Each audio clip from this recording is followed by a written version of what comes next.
Dear students of BTech second year, I am Dr. Rohit Prasad, Associate Professor of Mathematics in Engineering Science Humanity Department at Chamini Devi Group of Institution Indore.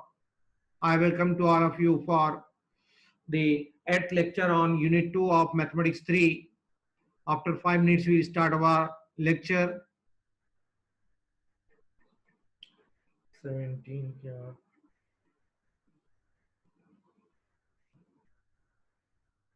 29 28 29 28 29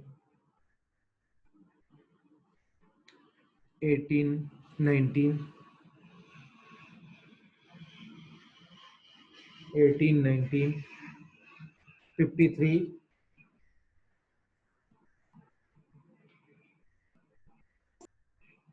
21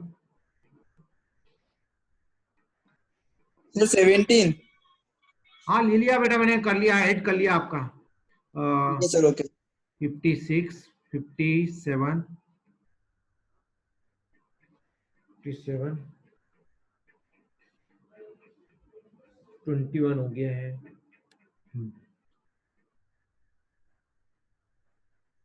क्या है 38 48 38 48 38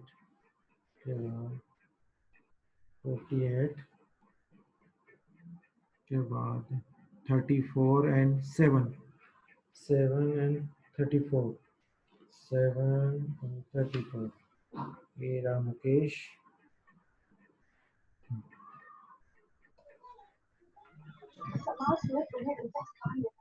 good afternoon sir. Very good morning and good afternoon.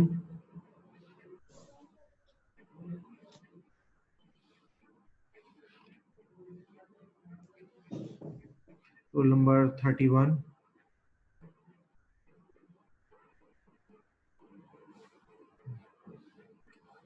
Roll number 40.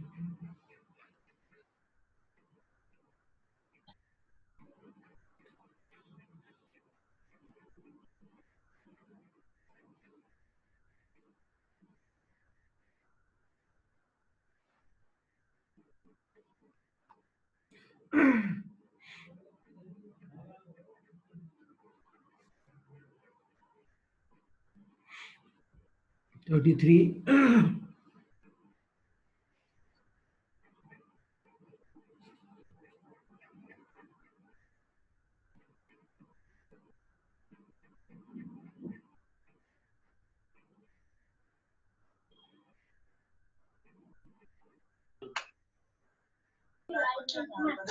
Roll number 10.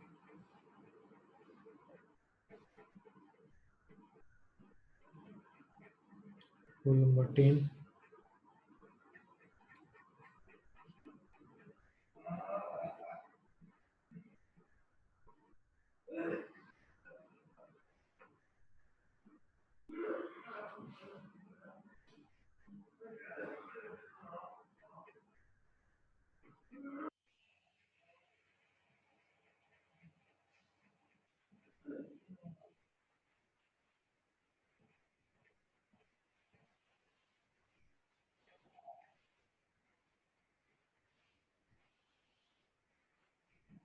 After 3 minutes, we will start our session. I will share the screen based on our second last method, that is the fifth method of solving system of simultaneous linear algebraic equations as the second iterative method. Gaurav Chauhan, roll number 15. At the time of joining, you write your roll number 42.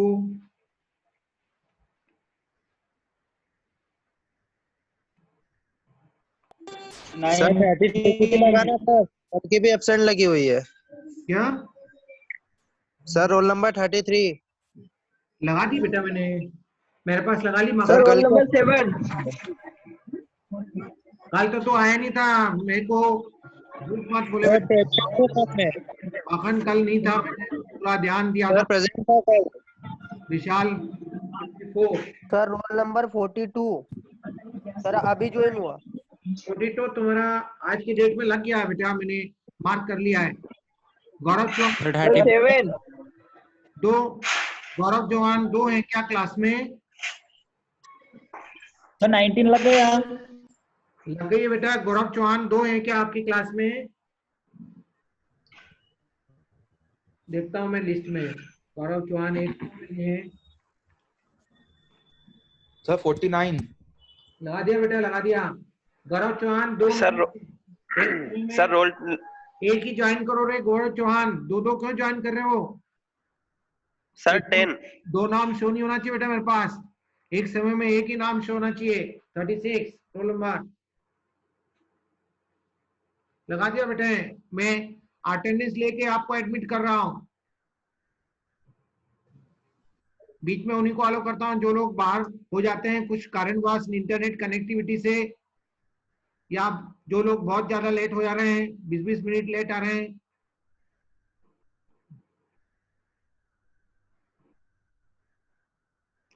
लेकिन ठीक है, मैं allow कर दूंगा attendance में, भला थोड़ा सा अवॉइड करूंगा क्योंकि आप, मैं नहीं चाहता आपका एकेडमिक क्लास हो, इसलिए बीच बीच में परमिट भी कर देता हूं।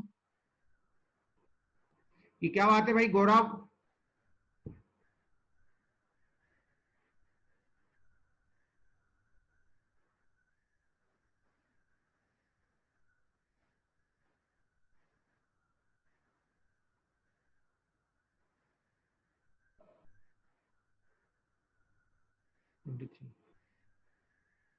आज स्टूडेंट बहुत कम दिख रहे हैं क्लास में। क्या फ्राइडे वीकेंड मनाने चले गए सब? पार्टी बनाने चले गए? सर यही है। तो ये तो दिखना चाहिए ना बेटे। मेरे को मिला के 23 हो रहे हैं, दिख रहे हैं, जबकि 22 है आप लोग। मेरे को कम कर दो इसमें। काउंट आपका 22 हो रहा है आज। अभी तक 30-31 तक क्रॉस हो गया था, 32 क्रॉस हो गया था कल तक। क्या बात है। चलिए 2 मिनट ऊपर हो गया है, 1 मिनट और रुकते हैं, फिर इसके बाद हमारा सेशन स्टार्ट करते हैं। रोल नंबर 30 घूमते फिरते आ रहा है।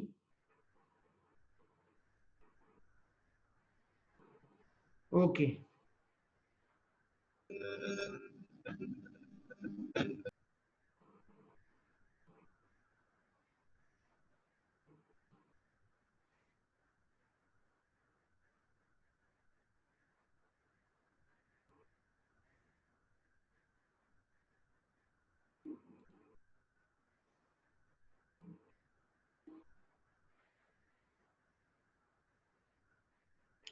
Yes, once again, dear student, I welcome to all of you our 8th lecture based on the solution of simultaneous linear algebraic equation by Gauss-Seidel iterative method as one of the useful iterative method. And after this, one more method remains, which is called relaxation method, by which all of you very relaxed, feeling very relaxed. Okay. So first of all, we understand what to mean by this.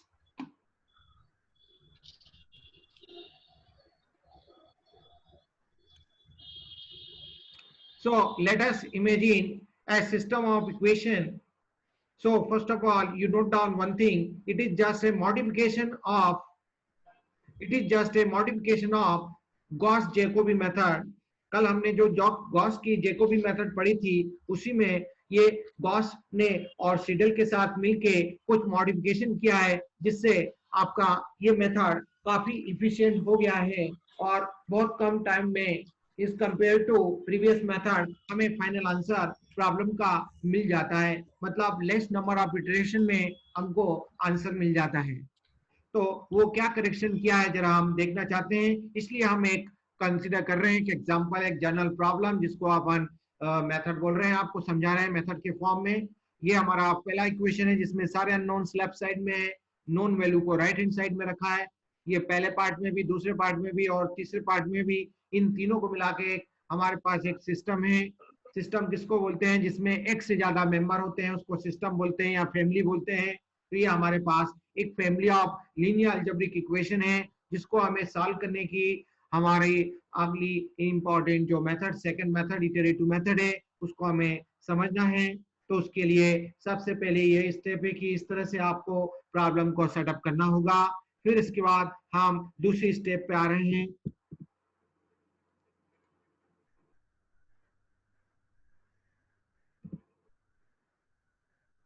उस पर आने के पहले हम एक बात यहाँ पर इस बात को जरूर रिकॉल करेंगे कि हमारे पास जब भी हमें इटरेटिव मेथड लगाना है तो हमारे पास इस बात का पूरा क्लेरिफिकेशन होना चाहिए कि जो लीडिंग डायगोनल एलिमेंट्स हैं सिस्टम ऑफ इक्वेशन के वो लार्ज होना चाहिए। मतलब आपके पास जब भी आपको क्वेश्चन एग्जामिनर इटरेटिव मेथड से पूछेगा तो ये बात निश्चित है कि जैसे फर्स्ट इक्वेशन है तो उसमें x का कोएफिशिएंट yz की तुलना में लार्ज होगा। यदि x का नहीं हुआ तो y का कोएफिशिएंट x और z की तुलना में लार्ज होगा। तो अभी हम ऐसा एज्यूम करके चल रहे हैं कि फर्स्ट इक्वेशन में x का कोएफिशिएंट y और z के कोएफिशिएंट से लार्ज है। हम ऐसा एज्यूम करके चल रहे हैं कि जो आपका इक्वेशन का पहला पार्ट है फर्स्ट कंपोनेंट है a1 of x b1 of y plus c1 of z equal to d1। इसमें जो x का कोएफिशिएंट है वो y और z के कंपैरिजन में लार्ज है। और जो दूसरी इक्वेशन है उसमें जो y का कोएफिशिएंट है b2 जिसको b2 बोलते हैं वो x और y के कोएफिशिएंट से लार्ज होगा। और जो तीसरी इक्वेशन है इसमें आपके पास z का कोएफिशिएंट x और y की तुलना में लार्ज होगा। तो इस तरह से हम लोग पहले अपना क्वेश्चन को सॉल्व करने के पहले एनालिसिस कर लेते हैं। और यदि एग्जामिनर आपको इंटरेस्टेड है कि इटरेटिव मेथड से प्रॉब्लम को सॉल्व कराना चाहता है तो वो डेफिनेटली वो आपको इस तरह का सिस्टम मैनेज करके देगा। वो उसके आर्ट में होता है, ये उसकी कला में होता है कि आपको जो काम कराना है, आपसे जो काम कराना है उसके लिए हमारे पास जो टर्म्स कंडीशन है वो उसमें फुलफिल हो रही है कि नहीं हो रही है। तो इस बात का वो पहले सेल्फ वेरिफिकेशन कर देगा और आपको भी क्रॉस चेक करना है। तो वही हम ऐसा एज्यूम करते हुए कि मान लेते हैं कि A1 B2 C3 इसको कहा जाता है, ये जो डायगोनल है इसको बोला जाता है लीडिंग डायगोनल। तो जब हमारे पास सिस्टम ऑफ इक्वेशन में लीडिंग डायगोनल एलिमेंट्स की वैल्यूज कोएफिशिएंट्स अदर कोएफिशिएंट की तुलना में लार्ज होते हैं तब हम इटरेटिव मेथड को अप्लाई कर पाते हैं। तो इसलिए हमने अगली स्लाइड में इस बात को आपके सामने शो कर रखा है कि if A1 B2 C3 are large as compared to the other coefficient, solve the above system for x y z, then system of equation can be written as।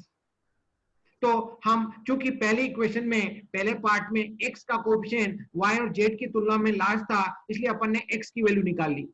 और दूसरी वाली इक्वेशन में चूंकि y का कोएफिशिएंट b2 लार्ज था तो उससे अपन ने y की वैल्यू निकाली। और जो तीसरी इक्वेशन थी, तीसरा इक्वेशन मतलब तीसरा पार्ट था सिस्टम ऑफ इक्वेशन का, तो उसमें चूंकि z का कोएफिशिएंट c3 x और y के कोएफिशिएंट की तुलना में लार्ज था इसलिए अपन ने z की वैल्यू निकाली। तो ये जो लॉजिक है, ये जो मेथड्स है, हमने जो ये लॉजिक आपको बताया ये हमने पिछले वाली इटरेटिव मेथड में भी सीखा था। तो ये बात कॉमन है, ये बात पहले वाली मेथड और ये वाली जो आज मेथड बता रहा हूं इसमें भी कॉमन है। और इसके बाद जब मैं तीसरी मेथड और बताऊंगा, एक और आपके लिए इंपॉर्टेंट मेथड है, एक और इंपॉर्टेंट यूजफुल मेथड है जिसका नाम रिलैक्सेशन मेथड है, जो आपको मैं नेक्स्ट क्लास में बताऊंगा। उसमें भी ये बात कॉमन बताऊंगा। This is common, am I right? यहाँ तक किसी को कोई डाउट है? कोई बोल रहा था बीच में, जरा मुझसे बात कर सकता है?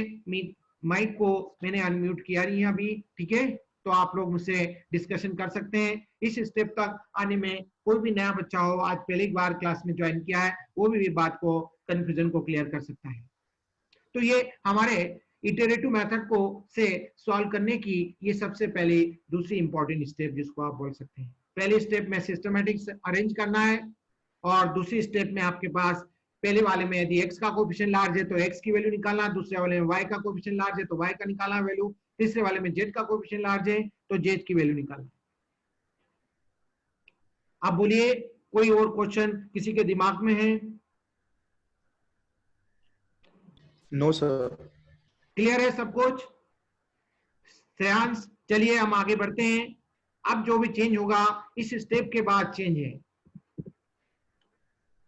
इसलिए इसका नया नाम हो गया गॉस सीडल मेथड। ये रहा आपके सामने। Let us start with the initial approximation x0 y0 z0 for the values of x y z respectively which में ईच बी टेकन एज 0। यदि आपके पास इनिशियल सोल्यूशन नहीं दिया है, x y z की वैल्यू इनिशियल नहीं दे रखी है, जिसको इनिशियल सोल्यूशन बोलते हैं, तब आप इनकी वैल्यू 0 ले लेंगे। ठीक है, फिर इसके बाद अब हमें क्या करना है, जब हम x की वैल्यू निकालेंगे, ये हमारा पहला इटरेशन है, हम इस मेथड को पहली बार लगाने जा रहे हैं, इसलिए इसको फर्स्ट अप्रोक्सीमेशन बोले या फर्स्ट इटरेशन बोले, इन सब का मतलब एक ही है। तो आपके पास जब आपको x की वैल्यू निकालना है, तो यहाँ पर आप देखिए राइट हैंड साइड में आपके पास अननोन कौन है, y और z है। d1, b1, c1, a1 ये तो सब नॉन वैल्यू है, ये आपको गिवन होगी, आपको अननोन होगी राइट हैंड साइड में y और z। तो इसलिए आपको यहाँ पर x की वैल्यू निकालने के लिए y और z की इनिशियल वैल्यू की जरूरत है, इसलिए हम सबसे पहले y की वैल्यू y0 एंड z की जगह z0 रखेंगे on the right hand side of the first equation in the first approximation are given by. तो अपन ने पहले वाले x को यूज करके x का मान निकालेंगे x1, इसको अपन x1 से डिनोट करते हैं, तो x1 की वैल्यू आ जाएगी आपके पास 1/a1 d1 minus b1 of y0 minus c1 of z0। इसी तरह से जब आप लोग y की वैल्यू निकालने जाएंगे तो उसमें इस बात का ध्यान रखेंगे, क्योंकि आपका x का मान अपडेट हो गया है, x की वैल्यू आप निकाल चुके हैं इस फर्स्ट इटरेशन में, इसलिए आपको ये वैल्यू अब आपको यहाँ पर राइट हैंड साइड में y की वैल्यू निकालने के लिए यूज करना पड़ेगी, लेकिन z का मान अभी तक आया नहीं है, इसलिए अपने को z की वैल्यू z0 ही यूज करना है। Am I right? So this is the correction. This is the correction.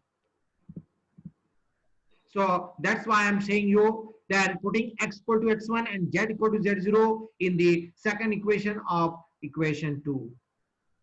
That is, you write here y1 as y1 equal to 1/b2 of d2 minus a2 of x1 minus c2 of z0 here. अब आप में से कोई मुझे दिमाग में, जिनके दिमाग में कुछ रीजनिंग हो गई होगी स्टार्ट, कुछ अपने दिमाग में गुदगुदी स्टार्ट हो गई होगी कि सर अब मैं आपको गाइड कर सकता हूं, मतलब मैं आपको बता सकता हूं कि Z1 की जब अपन वैल्यू निकालने जाएंगे इसी अप्रोक्सीमेशन में, फर्स्ट अप्रोक्सीमेशन में, तो मैं क्या पुट करूंगा बताइए। x की जगह आपको जब z की जो वैल्यू निकालना है, देखें जरा पिछले स्लाइड की तरफ जाएंगे, यहाँ पर z की वैल्यू निकालने के लिए आपको कौन कौन सी वैल्यू रिक्वायर्ड है, x और y की। तो अपन इसलिए इसके पिछले मेथड में क्या करते थे, x और y की वैल्यू पूरे टाइम यहाँ पर 0 यूज करते थे, मतलब एक 0 लेते थे, और z की वैल्यू z0 यूज करते थे। लेकिन यहाँ पर इस मेथड में हम लोग क्या करते हैं, जिसकी वैल्यू हमारे पास आ चुकी है, जैसे अपने पास x1 की वैल्यू आ गई है, तो x1 की वैल्यू यहाँ पर अपडेट वाली यूज करेंगे। Am I right? Are you getting my point? वही चीज यहाँ पर भी है, जब अपन z की वैल्यू निकालने जा रहे हैं पहली बार, तो हमें इसकी x और y की जो अपडेट वैल्यू हमने अभी कैलकुलेट की है इसी इटरेशन में, तो वो यूज करना है। तो x की जगह अपन x1 रखेंगे और y की जगह y1 रखेंगे। जबकि पहले वाली मेथड में ऐसा नहीं होता था, उसमें तो x की जगह x0, y की जगह y0 थ्रू आउट होता था, थ्रू आउट रखते थे आप, इसलिए उसमें क्या होता था उस मेथड में, इसलिए टाइम ज्यादा लगता था, आपने 5 और 6 इटरेशन करना पड़ते थे, कभी कभी 6 6 7 7 8 8 इटरेशन करना पड़ते हैं, 6 बार 7 बार नहीं तो 8 बार रिपीट करना पड़ता है, तब जाके आंसर एक्यूरेट आता है। लेकिन यहाँ पर ऐसा नहीं होगा, ऐसा करने से क्या होगा, हमारा टाइम बचेगा, ज्यादा इटरेशन करना नहीं पड़ेंगे, बहुत कम टाइम में हमें अपने प्रॉब्लम का सॉल्यूशन मिल जाएगा। तो गाइस वही मैं आपको अगली स्लाइड में बताया था, मैंने ये आपके सामने डिक्टेट किया था। y की वैल्यू के लिए, y की वैल्यू निकालने के लिए आपको x और z की जरूरत है, तो x1 रख दिया, क्योंकि z की वैल्यू इसके पहले आई नहीं है इसलिए z0 यूज किए। अब जब आप z की वैल्यू निकालने जाएंगे तो उसके लिए चूंकि x और y की जरूरत है, x और y दोनों की वैल्यू आप निकाल चुके हो, इसी इटरेशन में अपडेट कर चुके हो, x की वैल्यू x1 है और y की वैल्यू y1 है। तो वही किया हमने, x की जगह x1 रख दिया है, y की जगह y1 रख दिया है। तो इस तरह से आपका पहले बार इस मेथड को अप्लाई करने से काफी आंसर अप्रोक्सीमेट आ जाता है। Am I right? लेकिन एक बार में हम एश्योर नहीं कर सकते, एग्जामिनर को ऐसा श्योर नहीं कह सकते कि ये जो एक बार में हमने इस मेथड को लगाया है तो हमारा जो आंसर आया है एक्स वाई जेड की जो वैल्यू आई है x1 y1 z1 वो एग्जैक्टली सही होगी। तो इसलिए हमें कम से कम 2 बार तो इसको करना पड़ेगा, अधिक से अधिक 3 बार 4 बार रिपीट करना होगा। जब तक रिक्वायरमेंट हमारे डिजायर एक्यूरेसी की नहीं होगी तब तक हम इसको कंटिन्यू करते जाएंगे। वही हमने लिखना है and so on, that is as soon as a new approximation for an unknown is found, it is immediately used in the next step. गौर करिए इस बात को, टेक्निकल वर्ड में लिखा हुआ है and so on, that is as soon as new approximation for an unknown is found, it is immediately used in the next step. अभी मैंने आपको शुद्ध हिंदी में समझाया था कि हमारे पास जब हम x की वैल्यू निकाल रहे थे शुरुआत में तो हमारे पास y और z की कोई अपडेट वैल्यू नहीं थी, हमारे पास x0 y0 ही था, इनिशियल वैल्यू थी तो वही यूज करी। और जब हम y1 की वैल्यू निकालने गए तो हमारे पास x का चूंकि अपडेट वैल्यू x1 आ गई थी इसलिए हमने x की जगह x1 रख दिया था, और z की चूंकि वैल्यू अपडेट नहीं आई थी इसलिए हमने z0 यूज किया था। और फिर क्या, जब हमें z की वैल्यू निकालने जा रहे थे तो z की वैल्यू निकालने के लिए हमारे को x और y की वैल्यू चाहिए थी, तो चूंकि वो हमारे पास आ चुकी थी इसलिए हमने वो अपडेट वाली वैल्यू यूज की है। और जब आप इसको दूसरी बार रिपीट करोगे तो दूसरी बार में जो अपडेट वैल्यू आपके पास होगी वही डाटा आपको यूटिलाइज करना है। तो that's why now I am going to conclude this method, then we start our numerical problems. So this process of iteration is repeated till the value of x, y, z are obtained to desired degree of accuracy. सब इस पे कुछ आपके लिए important note कहना चाहता हूँ, as an observation आपको बताना चाहता हूँ। Since the most recent approximation of the unknowns are used, so while proceeding to the next step, the convergence in the Gauss-Seidel method is twice as fast as in the Gauss-Jacobi method. कभी कभी इससे related कोई objective MCQ आपको question test में, MST में, exam में पूछा जा सकता है, या कोई एक्सटर्नल एग्जामिनर, आप जब भी कोई कंपनी का सुपरवाइजर यदि मैथमेटिशियन है उसको मैथ्स का अच्छा नॉलेज है तो वो क्वेश्चन जरूर पूछ लेता है, क्योंकि ये जो एल्जेब्रिक इक्वेशन होती है बहुत इंटरेस्टिंग होती है, ये काफी जगह यूज होती है। कई बार सिस्टम में हमारे पास एक से ज्यादा नोन्स होते हैं तो उनको मैथमेटिकल फॉर्म में अरेंज करके उनकी वैल्यू निकालना होती है, तो हम उस केस में ये डिजाइन वाली मेथड अडॉप्ट करते हैं, इटरेटिव मेथड अडॉप्ट करते हैं। तो ये आपके सामने मैंने लिखा है, इसका कन्वर्जेंस फास्ट है और ट्वाइस भी है, मतलब बहुत तेजी से हमें सॉल्यूशन देती है। जैसे कि हम गॉस जैकोबी मेथड को अप्लाई करते हैं तो उसमें काफी टाइम लगता है, इसमें कम टाइम लगेगा आपके सामने। अभी आज हम क्वेश्चन करके बताएंगे तो उससे ये बात क्लियर हो जाएगी आपके सामने। So Gauss-Jacobi method and the Gauss-Seidel method converge for any choice of the initial approximation if in each equation of the system the absolute value of the largest coefficient is almost equal to or in all at least one equation greater than the sum of the absolute value of all the remaining coefficients. ये भी उसी value से related है, वही constant value से जो मैंने आपको लीडिंग डायगोनल एलिमेंट्स की वैल्यू बताई। तो आपके सामने कोई ना कोई हर इक्वेशन में वेरिएबल लार्ज, कोएफिशिएंट लार्ज होगा। जब x से ज्यादा लार्ज हो तो चॉइस अपने ऊपर रहेगी। यदि सपोज करो पहले इक्वेशन में आपके पास x और y दोनों का लार्ज है तो चॉइस आपके पास है, आप किसी भी एक को ले सकते हैं एक समय में, ठीक है। ये चांस बहुत रेयर है, लेकिन वर्स्ट केस में भी आपको ये सॉल्व करना बता रहा हूँ, समझा रहा हूँ। कि आपके सामने स्क्रीन के सामने ये क्वेश्चन दिख रहा है, ये इक्वेशन है जिसको ये एक सिस्टम है आपके पास, इसमें 3 इक्वेशन दिए, ये फर्स्ट इक्वेशन, ये सेकंड इक्वेशन, ये तीसरी इक्वेशन। गौर करिए, पहले वाली इक्वेशन में x का कोएफिशिएंट 20 है, y और z का कोएफिशिएंट छोटा है as compared to yz coefficient. फिर दूसरी जो इक्वेशन है इसमें y का कोएफिशिएंट x और z की तुलना में लार्ज है। फिर तीसरी इक्वेशन आपके पास है जिसमें z का कोएफिशिएंट x और y की तुलना में लार्ज है। तो कहने का मतलब ये क्वेश्चन डेफिनेटली इटरेटिव मेथड से हो जाना ही है। तो इसलिए सबसे पहले लाइन यही आप लिखेंगे एग्जामिनर को, एग्जामिनर के सामने उनको आप कन्विंस करेंगे कि since in the given system of equation the coefficient of the leading diagonal are large as compared to other Therefore, we can apply an iterative method as follows.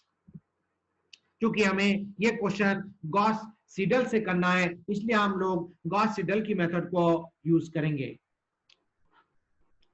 और यदि Gauss Jacobi से करना है तो Gauss Jacobi method लगाएंगे। तो क्या बोलती है ये मेथड?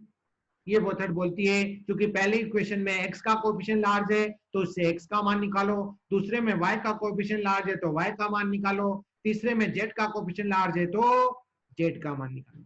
अब इनको मैंने, ताकि आगे की स्टेप समझ में आए आपको, इसलिए मैंने नंबरिंग कर दिया है। इसको ग्रीक लेटर में 1 नंबर दे दिया, इसको 2 नंबर दे दिया, इसको 3 नंबर दे दिया। अब मैं अगली स्टेप जो मैंने अभी आपको मेथड में समझाई है उसी को मैं यहाँ रिपीट करूंगा, एग्जाम्पल के थ्रू समझाऊंगा। बताइए सभी लोग, बताइए पहला अप्रोक्सीमेशन करने के लिए हमें क्या करना होगा? पहले हमें x का मान निकालना होगा। तो बताओ x का मान निकालने के लिए आपको y और z की वैल्यू की जरूरत होगी। तो और y और z की वैल्यू आपके पास एग्जामिनर ने तो दी नहीं है, तो आप अपनी मर्जी से 0 ले लेंगे। Am right? तो हम y की वैल्यू 0 ले रहे हैं और z की वैल्यू भी 0 ले रहे हैं। तो ये हम फर्स्ट इक्वेशन में रखेंगे, जिससे हमें x का मान मिलेगा, जिसको अपन x1 से डिनोट करेंगे। क्योंकि पहली बार मेथड लगा रहे हैं इसलिए इसका x का जो मान आता है उसको x1 से डिनोट करते हैं, y का जो मान मिलेगा उसको y1 से डिनोट करेंगे, z का जो मान मिलेगा उसको z1 से डिनोट करेंगे। तो ये आपके सामने है, सिंपल भाषा में 1/20 इंटू वैल्यू सब्स्टिट्यूट कर दिए, 70 - 0 इंटू 2 इंटू 0। इसको आप लोग सॉल्व करेंगे तो आपके पास ये जो आंसर आएगा वो आएगा 0.8500। 4 डेसिमल तक जरूर न्यूमेरिक वैल्यू लेते जाइए। इसी तरह से फिर हम लोग y की वैल्यू निकालने में इंटरेस्टेड हैं। तो y की जब अपन वैल्यू निकालेंगे तो उसमें आपको किसकी जरूरत पड़ेगी? x और z की जरूरत पड़ेगी। तो ध्यान दीजिए गाइस, ये करेक्शन है इसमें, यही मेथड, इसलिए इसको गॉस-सीडल की मेथड कहा जाता है। क्योंकि x का अपडेट मान हमने निकाल लिया है x1, तो उसको अपन को x की जगह यूज करना है, और z का अपडेट मान अभी निकला नहीं है, तो जो ओरिजिनल इसकी जो वैल्यू इनिशियल है वही रखेंगे। तो वही हम करने जा रहे हैं आपके सामने, y1 की वैल्यू निकालने जा रहे हैं। 1/20 into -18 into -3 of x1 plus of z0 रख दीजिए। x1 की जगह जो आपने मान निकाला यहाँ पर रख देंगे, z0 की जगह आपके पास 0 वैल्यू है वो रख देंगे, और सॉल्व कर लेंगे, इसको 20 से डिवाइड कर देंगे, तो आपके पास ये जो न्यूमेरिकल वैल्यू आएगी y की आएगी -1 पॉइंट ऑफ दिस नंबर 16।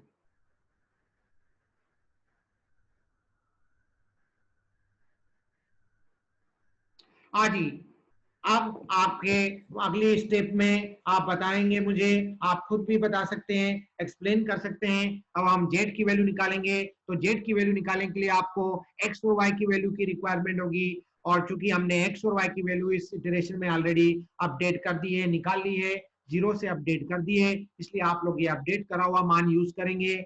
एक स्टेप समझ जाएंगे, केवल एक फर्स्ट अप्रोक्सीमेशन जिसको बोलते हैं फर्स्ट इटरेशन, तो आप बाकी इटरेशन अपने आप कर लेंगे, उसमें कोई दिक्कत नहीं, बस इसी को रिपीट करना है। तो yes guys, x equal to x1, y equal to y1 रखिए। आपके पास z की वैल्यू ऑलरेडी पिछली स्लाइड में मैंने बता रखी है। ये आपके सामने z की वैल्यू जो आएगी वो z1 कहलाएगी। 1/20 of 25 - 2 of x1 plus 3 of y1 equal to 1.0109। इस तरह से आपका ये मेथड कंप्लीट होता है, मतलब हमने पहली बार लगा के आपको बताया है। अब हम इसी मेथड को एक और बार अप्लाई करेंगे, और भी आगे अप्लाई करेंगे, जब तक हमारे को डिजायर एक्यूरेसी नहीं मिलेगी।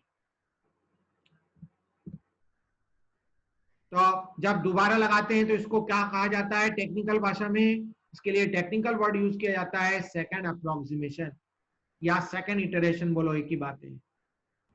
करिए, x का मान निकालिए। तो x का मान निकालने के लिए अब आप लोग y और z की जो वैल्यू यूज करेंगे, जो अभी आपकी फर्स्ट अप्रोक्सीमेशन में, फर्स्ट इटरेशन में जो अपडेट वैल्यू आई है वो आपको यूज करना है।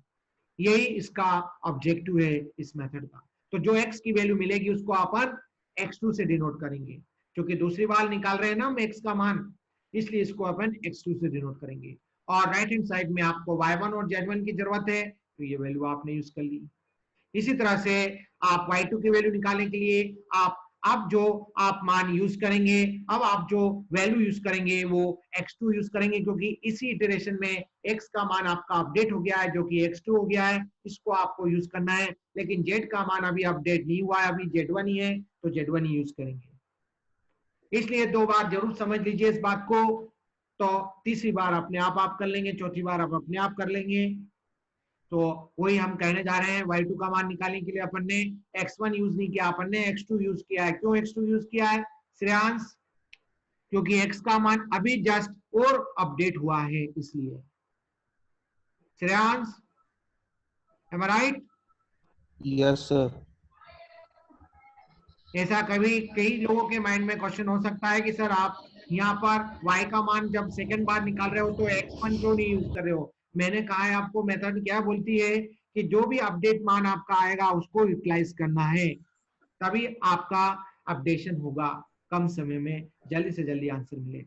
वही औचित्य हमारा यहाँ पर है ऑब्जेक्टिव बेटा। अभी जेड की वैल्यू अपडेट हुई नहीं है, एक बार ही अपडेट हुई है जो कि z1 है, तो इसलिए जेड की जगह अपन z1 ही यूज करेंगे। तो ये वैल्यू आप लोग सब्स्टिट्यूट कर दीजिएगा और कैलकुलेटर से कैलकुलेट कर लीजिएगा, तो ये आपके पास आंसर आ जाएगा y का y2। फिर इसी तरह से z का मान निकालने जाएंगे, तो z के लिए आपको y और z की जरूरत पड़ेगी, तो z x और y का दोनों जो अपडेट मान अभी के अभी आया है उसी को यूटिलाइज करना है। तो उसको यूटिलाइज करेंगे तो आपका Z2 आ जाएगा 1/20 of 25 minus 2 of x2 plus 3 of y2। रख दीजिएगा मान, आप कैलकुलेट करिएगा तो आपके पास 0.998 आएगा। कई लोग 2 बार करने के बाद रुक जाते हैं क्योंकि आपके पास बेटर अप्रोक्सीमेशन दिखता है, लेकिन हम इस बात को क्रॉस चेक करने के लिए तीसरी बार और करेंगे।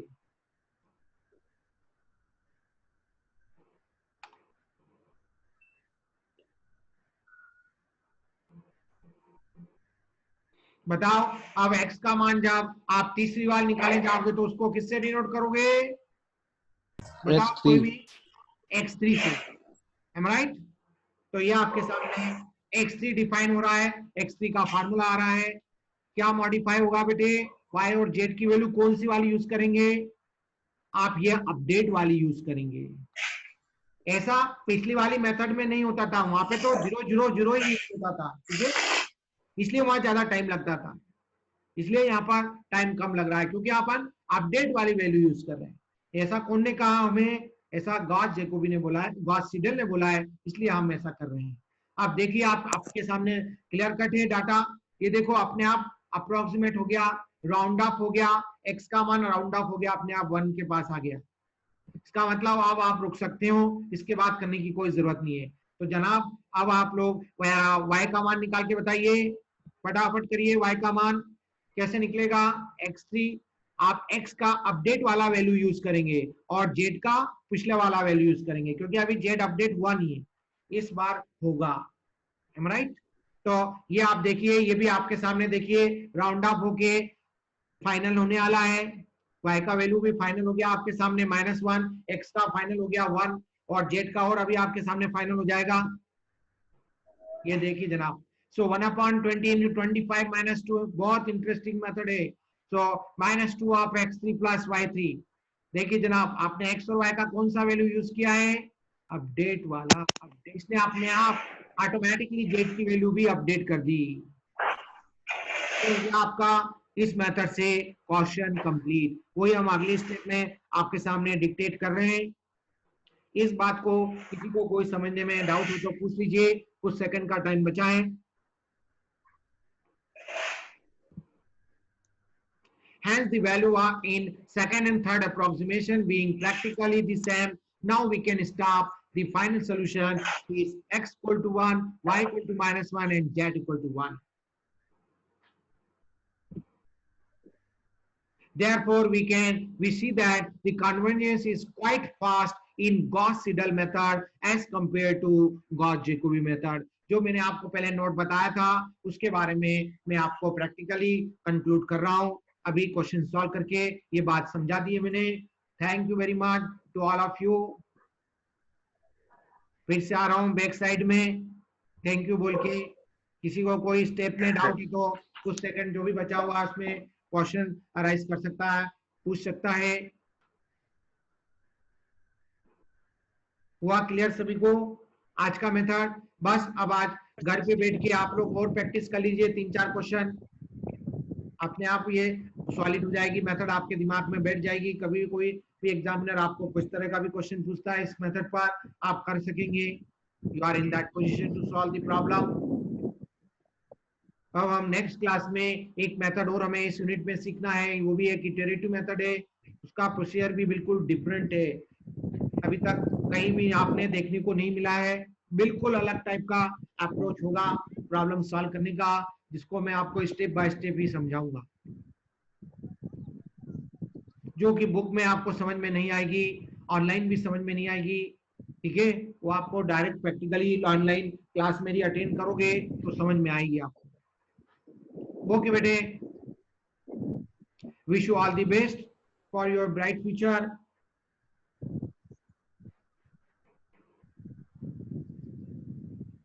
हेलो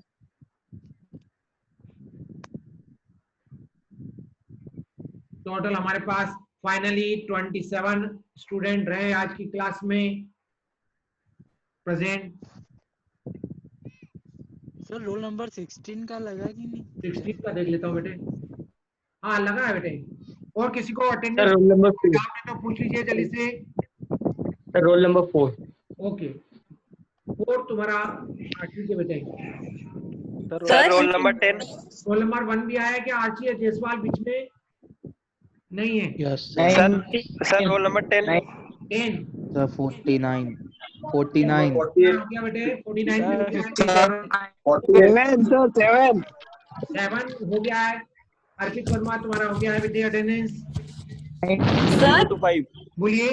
सर 28 to 5 तुम्हारा हो गया है बेटे। 19 सर 19 हो गया आपका सर 31 31। 27 25 अब आज 31 आज आप सर 91 हुआ सर 91 27 क्लास में है क्या रोल नंबर? अरे 19 19 हाँ 19 19 हो गया बेटे। एक बात मेरे से 31 31 एक ही बात बार बार मत बोलिए। हो गया है बेटे। अब मैं आपसे एक बात मैं आपसे पूछना चाह रहा हूँ बेटे, मेरे से एक चीज का वादा करो कि आप आज प्रैक्टिस करोगे, अभी तक की जितनी मेथड हुई इन सभी पर क्वेश्चन लगाओगे। Yes sir. वादा करो। Yes sir yes sir. चलो ऑल द बेस्ट। 22 हो गया सर। जब तक टाइम है तब तक रुके रहो। 22 और कोई बात करना है कोई 22 हो गया सर 22 इंद्रजीत चौहान अरे तुम्हारा हो 22 गया, हो हो गया गया। बेटे। हो गया सर। हो गया बेटा अटेंडेंस 22 भी हो गया।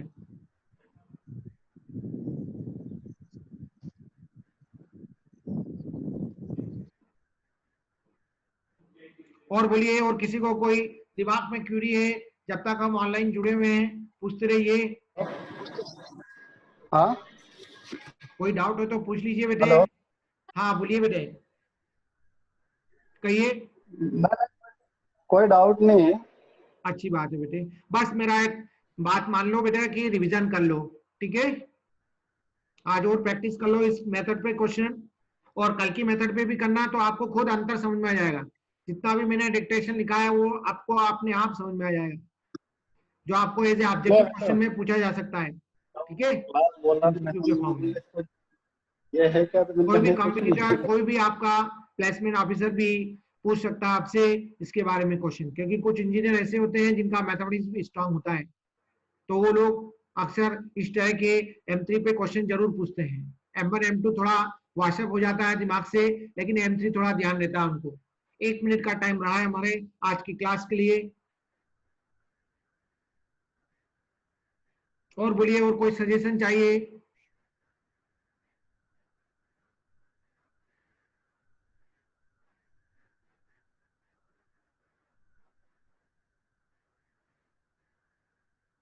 रोल नंबर 40 हो गया बेटा ऋतिक।